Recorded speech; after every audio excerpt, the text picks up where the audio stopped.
Let's take a closer look at these beautiful Adirondack chairs that were just sent to us. We absolutely love them. First of all, they come in other colors. This is the brown color, but look at how cool they are. They actually have little cup holders on the side. And as you can see, one of them is different. One of them is a wine chair. We'll get back to that in a second. And the other three are just basic chairs with one cup holder that slides in and out. There's the wine chair. And as you can see on the side, it has the cup holder for the wine. You just slip your wine glass in there, and how nice is that to sit outside by a fire with your brand new chairs and having a glass of wine. And then you can also have a glass of beer or whatever else you want on the side.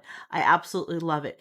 They are made of a really durable all-weather material, and they are super, super durable. They're nice too. They fold up and they're 35 pounds each. But really nice feature about these is they're actually 2 inches higher than your standard Adirondack chair, which makes it super comfortable when you're sitting in them or reclining in them. We absolutely love them. They are something that we will be using for years to come, and this is a product that we can highly recommend.